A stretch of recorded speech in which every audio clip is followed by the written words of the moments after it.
Hello and welcome to Recharge Wrestling. It's Fisher here with just an AEW review from the last week. Our podcast is up for the past week and it's on our YouTube channel too. So if you're watching this video, haven't watched that yet, go and watch our review. We are discussing just WWE this week, all WWE news to do with Roman Reigns, Cody Rhodes, Seth Rollins, and obviously a weekly review of SmackDown, Raw, NXT, etc.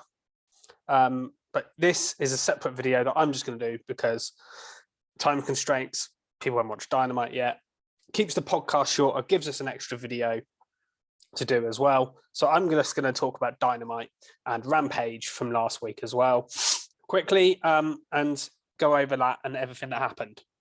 So let's start with Rampage. And Rampage opened with a crazy match between the Young Bucks and the Lucha Brothers.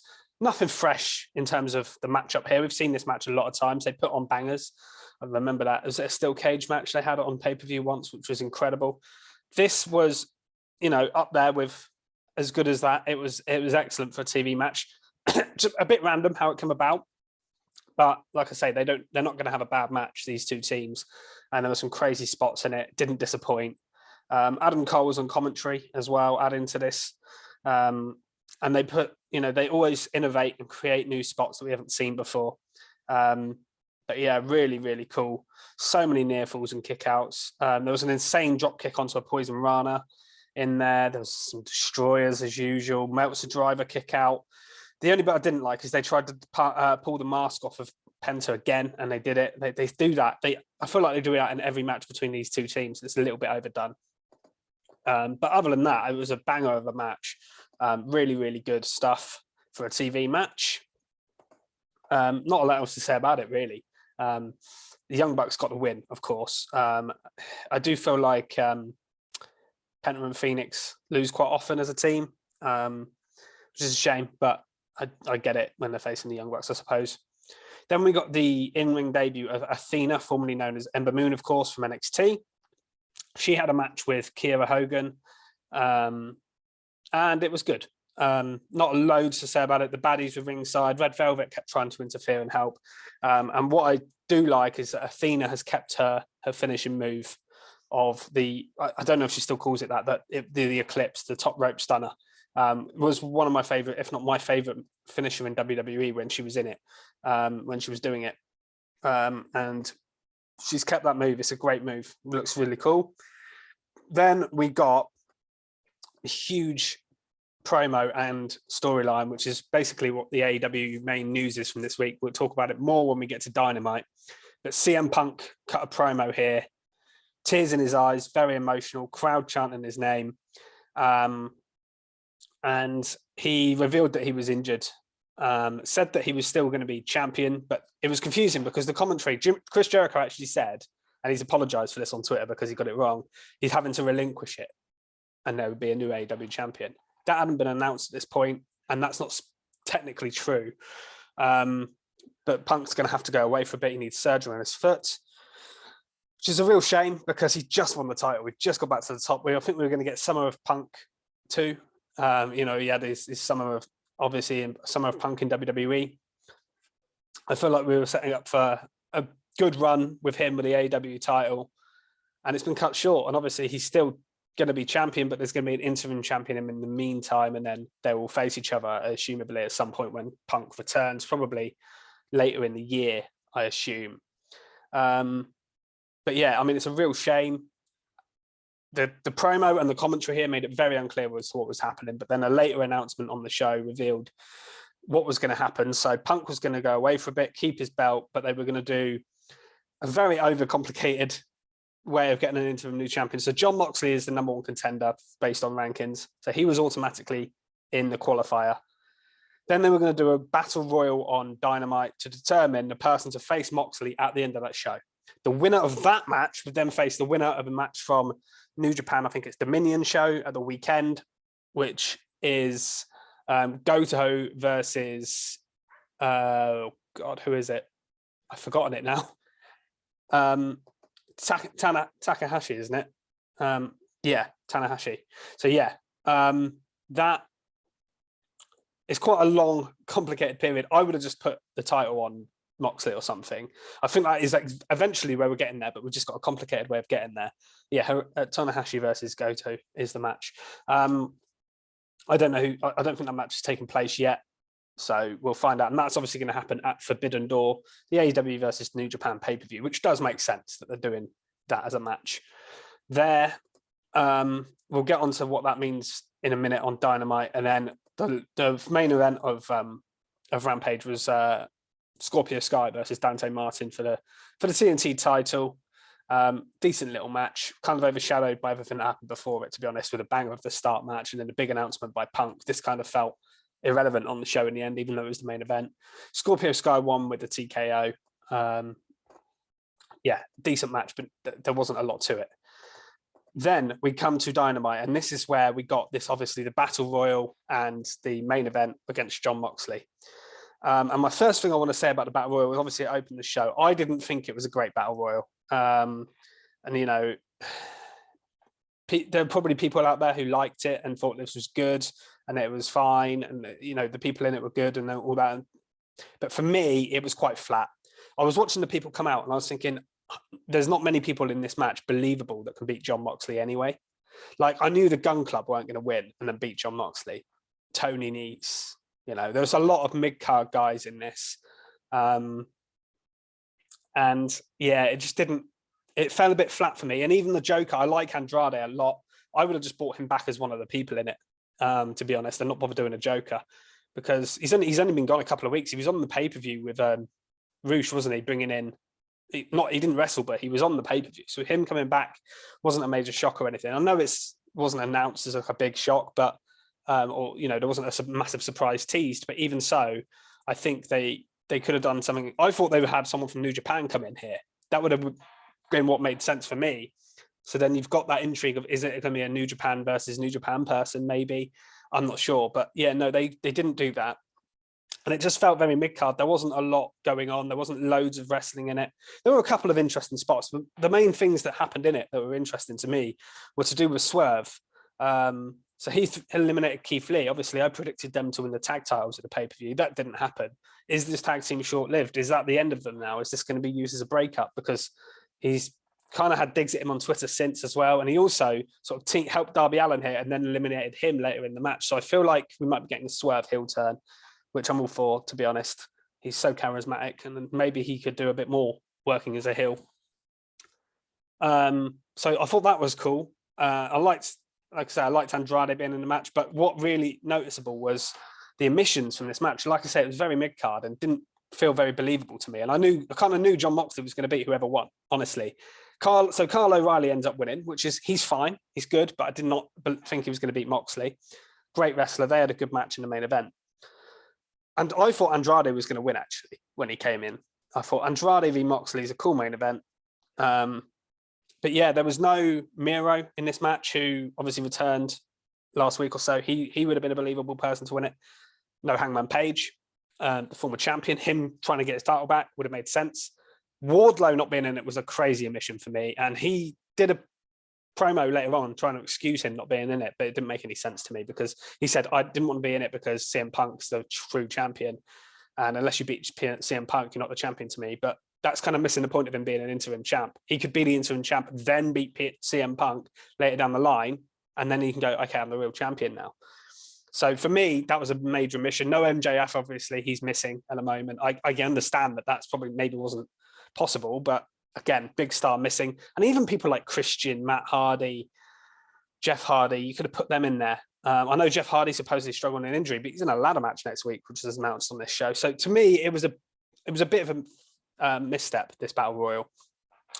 Kyle O'Reilly wins it anyway in the end. The last few, you had Kyle, Andrade, Ray Phoenix, who is one of the better people in it, Wheeler Yuta, and who was returning from coming back from the Best of the Super Juniors, and Powerhouse Hobbs. So yeah, the match was, like I said, it was an okay Battle Royal, but it was flat. Then we got a new championship announcement, and again here, the brackets look cool, and I think we're going to get banger matches here. And this is again taking place at Forbidden Door. But another championship in AEW, and I've seen quite a lot of criticism of this online. For me, there's too many belts. Not just because of AEW belts, but it's because You've got Ring of Honor belts. You've got other belts from other companies that are always on the show. For me, you don't need the TNT title. For me, should be focused on as their mid-card belt. Now you're going to have an all-Atlantic belt as well. It feels like 2 mid-card titles. I feel like they're getting a bit lost in the shuffle. The trios titles are going to be coming in soon. That's already basically been confirmed. So there's going to be another one coming. You've got the Owen Hart ones have belts. You've got FTR having all these belts. There's so many that I feel like when you have too many belts, the problem is they don't all get defended regularly and it waters them down. If everyone's a champion, they don't all feel important. And that's becoming a little bit of a problem, I think, with AEW. But the tournament itself, and depending on who wins it, will determine the importance of this. Because what I feel like could happen is they'll concentrate more on this belt, and the TNT title might get lost again. Because the TNT title's been a little bit, well, the Sammy feud and with Scorpio Sky just went on forever. It hasn't been great in a while, in my opinion. So I think they really need to do something about that. And Wardlow actually having a promo later on the show saying he would go for that title would make it interesting. Because if he beats Scorpio Sky, then obviously I think the TNT title will be elevated massively. But we'll see if that happens. So we had the first match from the All-Atlantic tournament, which was Buddy Matthews versus Pac. As you'd expect, they had a really good match here. 2 really good wrestlers. And what I like about the one thing I do like about the All-Atlantic tournament is you've got people representing their country. So Pac obviously representing Great Britain, Buddy Matthews representing Australia. You've got Bulgaria with Miro. You've got the Netherlands with Malachi Black. You've got all these different countries. You've got Ethan Page is Canadian. And there's various other people in it, which make it interesting. I will say that. That World Cup that WWE did that Shane McMahon ended up winning. That was not great, was it? So yeah, they had a really good match. Surprisingly slow at the start, but it really picked up. There was a great little Poison Rana in there, and then Pac won in the end with the Black Arrow. One thing that I did notice a lot in this match is they kept talking about how AEW is number 1 in Great Britain. They mentioned it about 5 times. First time I was like, okay, that's a cool thing if that's true. I don't even know if it is, by the way. They probably are on some demo or some metric that they've decided to go with. But this felt like one of those times where Tony Khan was like in their ear going, say this, like Vince does a lot in WWE to Michael Cole, where he's banging on about a fact that no one really, bigging themselves up that no one really cares about. And it felt like they were doing that a lot here. Because it didn't feel natural. They don't normally do that as much in AEW, but they did here, and it was getting a little bit irritating after a while, to be honest. But good match from these 2. After this, we had a promo with Eddie Kingston calling out Jake Hager for a match on Rampage. Then you got Trent in the ring, and I thought, wow, Trent in the ring having an in-ring promo is a bit of an unusual thing. You don't see a lot of him on his own cutting promos in the ring. So this felt unusual, but it ended up being a big thing. So he talked about Roppongi Vice not getting pinned and fighting FTR for the Ring of Honor World titles, which feels fair enough. FTR come down, they start agreeing with him. They say they've got a good case. Feel like you're going to get a match between the 2. But then Will Ospreay appeared. Now, Will Ospreay, obviously, this is his first ever appearance in AEW from New Japan Pro Wrestling. British guy. I like him. I'm a fan. I don't watch loads of New Japan, but I'm aware of Will Ospreay because of his British sort of relevance and history, and he's been on British promotions and things like that. He is a fantastic wrestler, great high flyer, but also has technical ability. Good heel gimmick he's got going at the moment by the looks of it.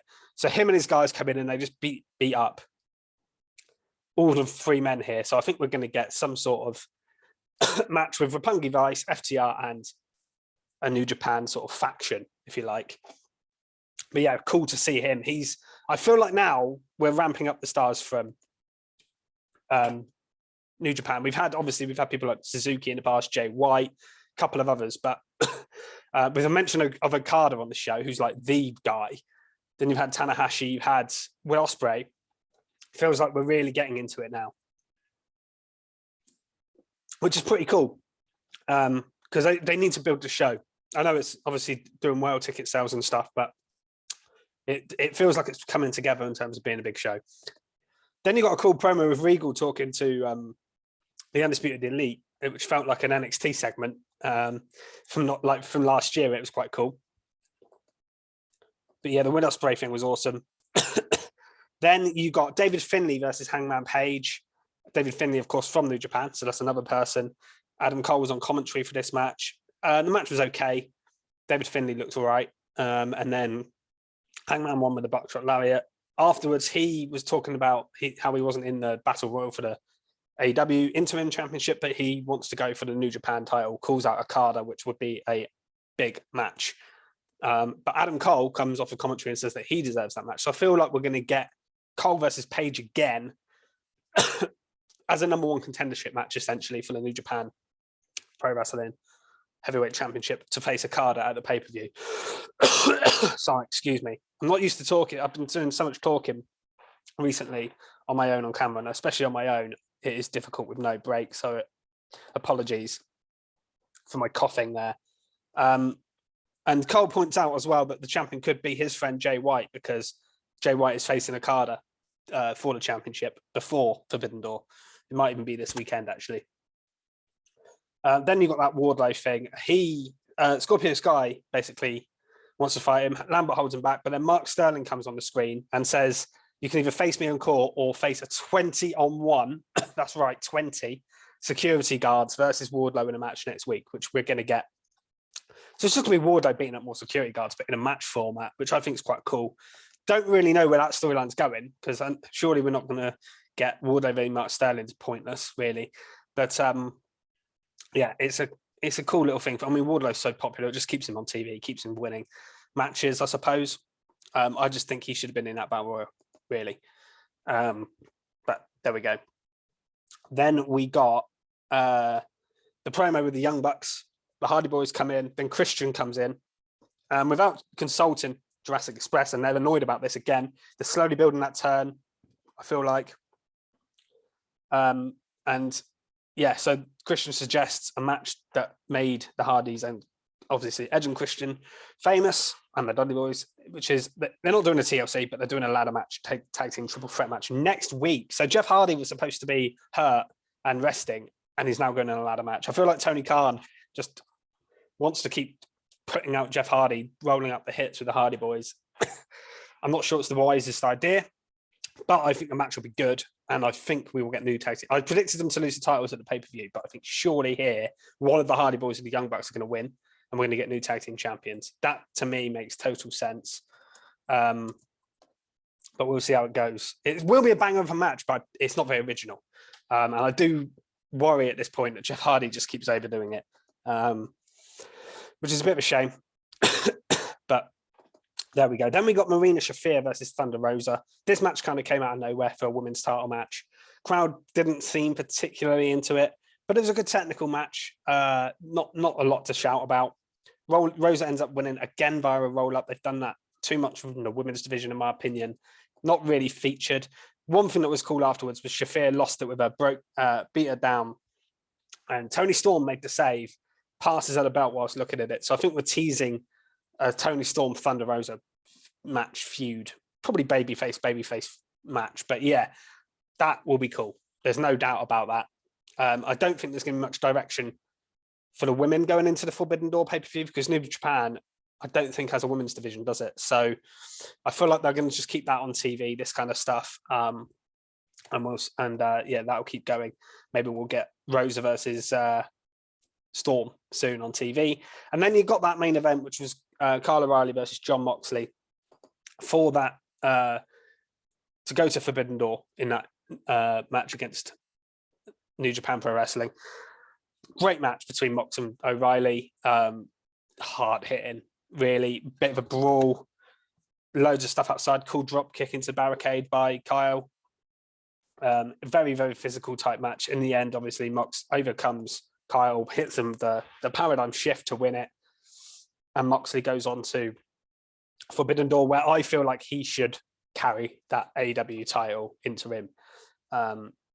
He's been AEW champion before. He's one of the biggest stars they've got. I think putting it on one of the New Japan guys who's probably not going to be there every week, I don't think it works as well as Moxley having it in that Blackpool Combat Club faction as well that Moxley's in. I think it makes sense for them to have a title, be dominant, and yeah, you can do Moxley versus CM Punk down the line when Punk comes back to decide the actual champion. So that's my review of Dynamite. There was a few things I was down on this week. I didn't think it was as good a show as it has been. There's been some weeks where I think, wow, what a show. There's some weeks where it's really solid and there's nothing I want to, there's nothing amazing, but there's nothing I want to criticize. This week, there were a couple of really, really good things. Some great wrestling, but some of the booking decisions I didn't agree with. The Battle Royal to get there, to me, felt unnecessary in the end. The new title, I'm not overly keen on. But yeah, it was a bit of a filler week in terms of that, but it was cool stuff. Obviously, Will Ospreay turning up, the mention of Okada, he's there. The ladder match for next week is cool. The main event was a really good match. The women's match was okay. There was some good stuff and some bad stuff, but I feel like they just need to kind of consolidate the feuds a little bit at the moment. Forbidden Door maybe is getting in the way of some of the other talent being on TV a little bit, and they're concentrating on bringing in people from the outside, which they always do with debuts anyway, but with New Japan people now coming in as well.